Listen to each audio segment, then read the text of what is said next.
everybody, Dan Illman and Mike Beer, the DRF race of the day for Friday, February the 17th. Race number 5 at Aqueduct, 3-year-old fillies going 3/4 of a mile. It's a maiden special weight, and we kick off a 50-cent pick 4. Now you can play this race with your DRF Bets account. We've got a nice deal going on for new DRF Bets members, a $250 deposit match, $10 free bet, free DRF past performances. Join now at DRF Bets. Let's take a look at the field now for our Friday race of the day. 8 entered this maiden event, Mike. The 7, Fabulously Funny, is the 2-to-1 morning line favorite. Third in her debut. She's got a lot of upside potential, and she didn't have really the easiest trip in that debut. Kind of off awkwardly and had to weave her way through traffic, but she was running late.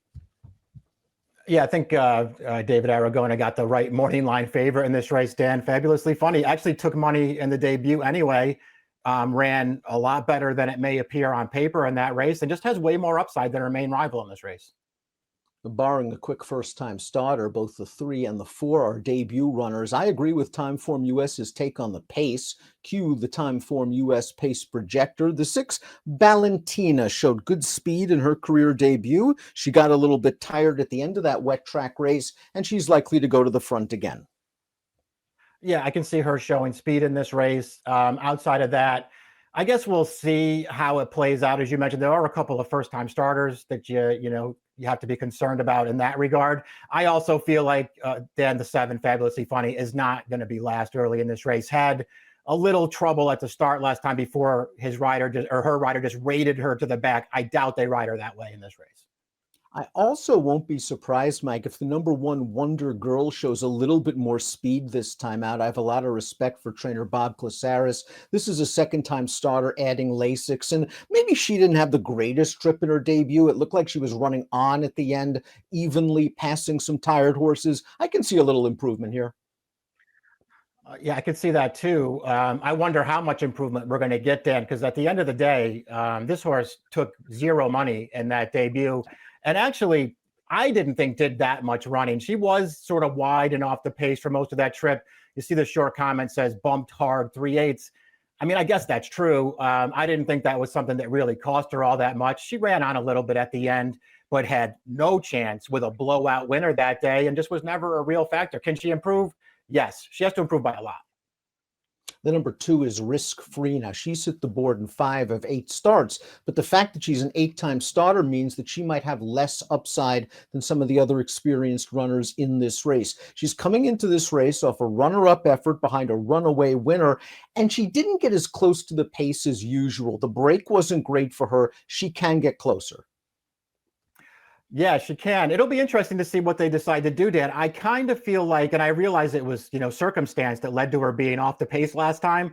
I kind of felt like maybe they found a new running style for her there, though, because she actually put in a pretty decent run through the stretch there. No chance with the really impressive debut winner there for Chad Brown, but maybe in some ways it's the best race this filly's ever run. That being said, she's run 8 times and she hasn't fired out of the 50s yet. And number 3 is one of the 2 first-time starters. That's My Girl Jal, $9,000 yearling by Palace, the dam, a half-sister to a stakes-winning synthetic router. This filly's been working steadily since late November. Low-profile connections ensure a big price.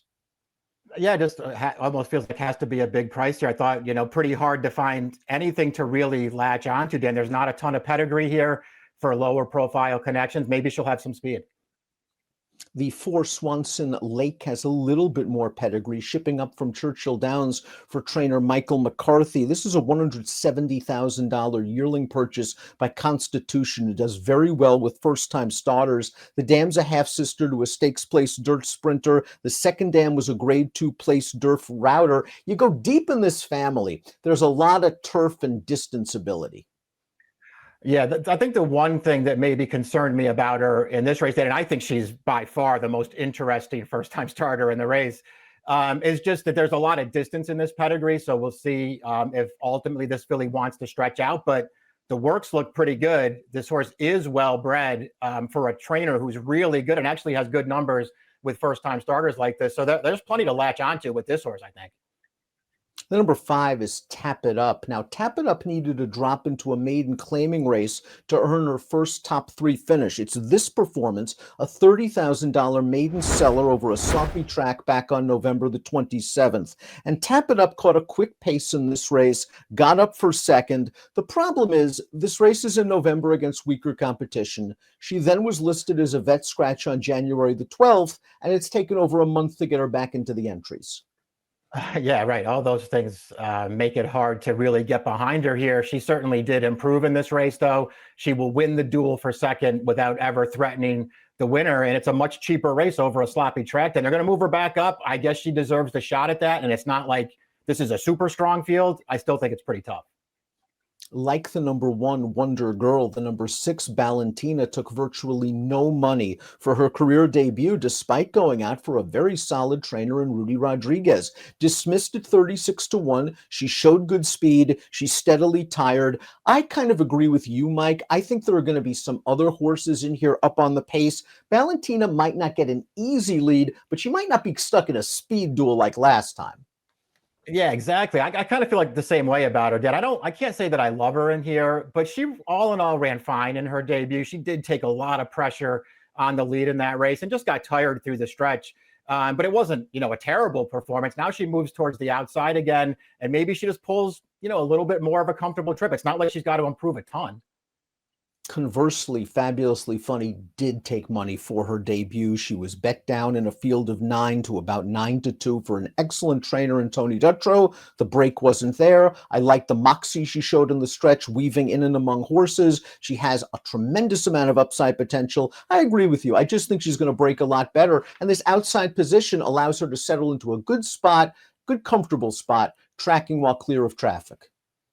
Yeah, exactly. I mean, she did, stumble at the start there. And after that, Lezcano just sort of took a hold of her and raided her in the early part, but she still had speed. She moved right up to get behind the leaders, Dan. And then if you can go back and pull the full replay of that race, she just got totally shuffled out of the race around the turn, went from being up behind the leaders to all the way at the back, and actually did pretty well through the stretch to just make up the ground that she had lost. I thought all in all, pretty promising debut. Completing the field is the Godolphin homebred Spelterini, a daughter of Bernardini, trained by Bill Mott. Now, she finished ahead of 3 of these foes in a return off a 2-month layoff this race. Now, Spelterini's on the far outside in the Godolphin blue. You're going to see Fabulously Funny towards her inside. She's starting to make up her run right now, and she's going to end up finishing 3rd, a half length behind Spelterini. Spelterini kind of got bumped a little bit, a couple of strides out of the gate, found a good position, then was hard ridden on the turn, and then came grinding again for a piece behind this gate-to-wire winner. Yeah, not a bad finish that she puts in once again here, Dan. Boy, she's a filly who actually ran pretty well in her debut back at Saratoga in the summer, making up a lot of late ground there, but she just hasn't really run back to that race now in 3 starts on dirt. And listen, did she run fine last time? Yeah, she did, but she didn't have any real excuse, and she only made it close at the end when it was too late for her to win. I don't know. I'm just getting a little bit tired of her, and personally feel like the 7, Fabulously Funny, ran a much better race than she did last time. And might have more upside being a second-time starter. Before we get to our top selections, please click that subscribe button on the Daily Racing Form YouTube channel for the latest DRF videos. Top pick time for our Friday race of the day. I'm going to give Spelterini one more chance. Second-time Lasix, second off the short layoff for Bill Mott. I understand where you're going with Fabulously Funny. I think, Mike, there's a chance, a very small chance, but a chance that Spelterini's the favorite in here, and you might be betting Fabulously Funny on Friday.